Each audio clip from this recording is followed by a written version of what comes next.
the world's strongest footballer, the player you wouldn't want to get in a fight with. Maybe it's the Brazilian legend Hulk? He was so insanely strong that he once kicked a ball so hard it popped. But no, I ain't talking about him. What about martial arts expert and professional brick wall Zlatan Ibrahimovic? Nope, sure, those guys are tough, but they ain't the beast. Football's strongest ever player is Adebayo Akinfenwa. This dude can lift twice his body weight, and he's even considering moving to wrestling because of how much of a beast he is. I mean, check this guy out. Absolute specimen. The striker, nicknamed the Beast with over 200 career goals, had humble beginnings. He's had to overcome plenty of obstacles through his career, from racist abuse to a whole lot of doubters who thought he was too big for the game. Along the way, he's become a cult figure in the game and also a legendary player on the popular FIFA video game franchise. Let's take a look at where it all began for Adebayo the Beast Akinfenwa. Akinfenwa was born in Islington in London, coming from Nigerian heritage. He lived in a religious household, but with two distinctly different faiths. His father is a Muslim and his mother is a devout Christian. When growing up, Adi would practice fasting for Ramadan. As he got older though, he turned to his mother's religion, finding God. The Beast regularly attributes his success to not just hard work and dedication, but to the influence of God. As a youth, Adi grew up in a poor area in London. He ate simple but starchy food that helped fill him out. He got big and chunky, but he hadn't yet found his brute strength. He also had an interest in football. So who did Adebayo support as a kid? Liverpool. He grew up in an era that saw the end of Liverpool's dominance domestically and in Europe.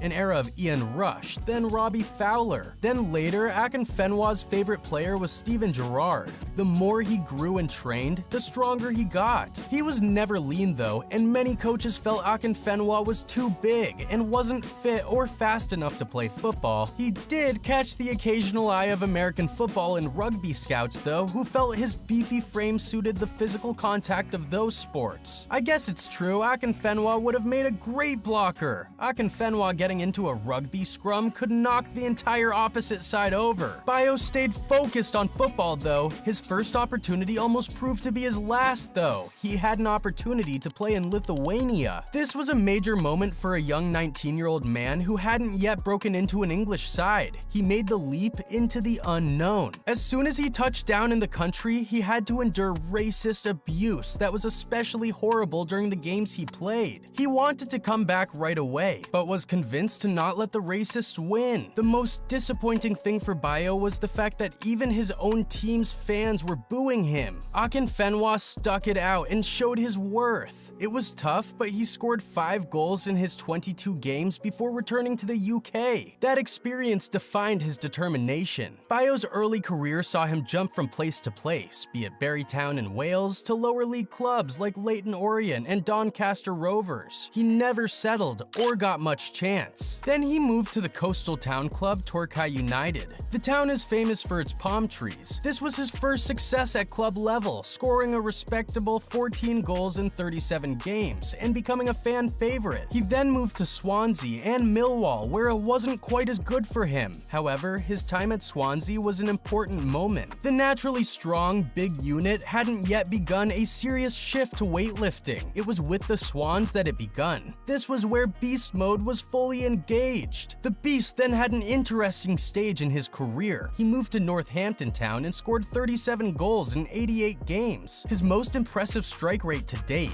Fans loved him. He then moved to Gillingham for a season, scoring 11 in 44 games, a so-so return. He returned to Northampton and repeated his prior success with another 34 goals in 80 games. Who next? Gillingham again. By this point in time, Adebayo wasn't that well known outside the leagues he played in. Northampton and Gills fans loved him, and opposition fans often targeted his size with their chants. It was then that EA Sports and their iconic footy game brand really noticed Akinfenwa. They gave him the top strength rating in the game of 97. The Beast would often question why his base level was never the magical 99 rating though, although the update cards often moved him up to 99. Between 2012 and his retirement retirement in 2022, Akinfenwa's FIFA card always caught attention. His rating never dropped below 96, and he continued to rank as the strongest player in the game even at 40 years old. His next move would bring him wider fame though, where his size took many by surprise. He moved to AFC Wimbledon. On a game that was shown on Sky, viewers were amazed by the Beast playing up front for the Dons. The hashtag BeastModeEngaged went viral during the game. Akinfenwa became a bit of an internet sensation from then on. His biggest highlight at AFC Wimbledon was definitely the time they played Liverpool in the FA Cup. Akinfenwa had an impact on the game, scoring a goal. Liverpool won the game, but they had been pushed close, and Akinfenwa had proved to be a nightmare to defend against. It was an unforgettable moment for Bayo, and he swapped shirts with his favorite player, Stevie G. None of his teammates dared ask for Gerrard's shirt either. They had been warned. In 2016, he also finally found a club he was happy to call home, Wycombe Wanderers. During his time at Wycombe, he played over 200 games and scored 52 goals, helping them get promoted twice, the highlight being their first season ever in the championship. He made his final appearance at 40 years old in a playoff final at Wembley. Wycombe sadly lost the game, but it was quite fitting that Bayo's final game should be televised and at England's biggest stadium. Akinfenwa is held in very high regard by Wycombe Wanderers and is already considered a club legend. Does the Beast live up to his name though?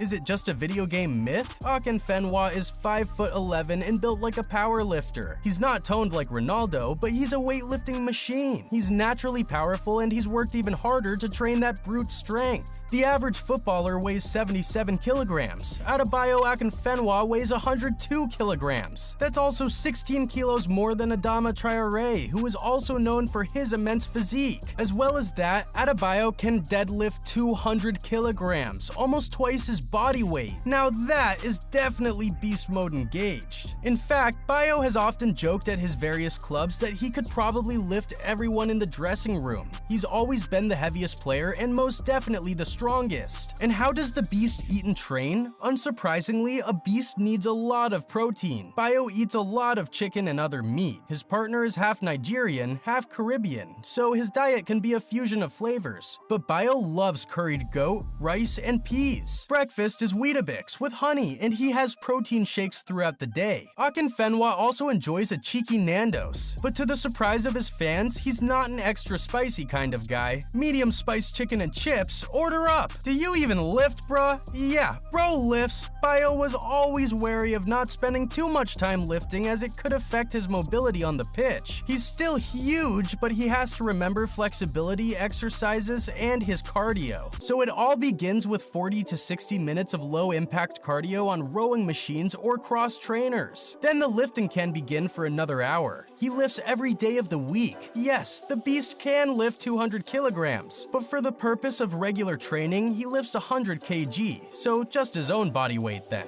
Wow. Despite the imposing frame, Bayo has always been known for his great sense of humor. He might be big and insanely strong, but he's also one of football's nice guys. He once joked with tough guy footballer Diego Costa that he'd knock him out if he caused problems. Costa was due to play Liverpool and would come up against Bayo's favorite player, Steven Gerrard. The Beast made it clear. Mess with Gerrard and you'll have to face the Beast. We're pretty sure Costa didn't get within 50 yards of Gerrard in the whole game. Addy has more than earned his iconic reputation. It's helped him forge a career in media. He's also become a social media sensation too, with 2.5 million followers across all platforms. It's an amazing number, which beats out many Premier League stars. People love his tweets and TikToks, where he plays up to his larger-than-life persona. The Beast has also been a regular fixture on football shows like BBC's Football Focus. He also co-hosted the Super 6 podcast for 2 years. Bayo then released his autobiography. He followed that with the documentary, Beast Mode On, which was released on Amazon Prime. Akinfenwa also has his own line of Beast Mode-inspired clothing, especially designed to inspire your inner beast. Grrr! So what comes next for football's strongest ever player? It can be hard to let go of the game. Since retiring from Wickham Wanderers, Bayo has taken to the pitch again playing for non-league club #United, and I'm sure he engaged beast mode, as well as his social media and media pursuits. Addy has often talked about a move into wrestling. The WWE even showed interest in him applying too. In October 2022, he accompanied Progress wrestler Anthony Ogogo to the ring. It was Bayo's ringside debut. Could he end up as the main man in the ring sometime? Bayo did some training under WWE star Sheamus, admitting that the training is even harder than football. Normally, I'm the person pushing people on the floor, but now I find I'm on the floor a lot more. If you're 100 kilograms, it's going to hurt, but if the Beast has proven one thing, it's that a few knockdowns will never stop him from succeeding. He will always be football's ultimate beast.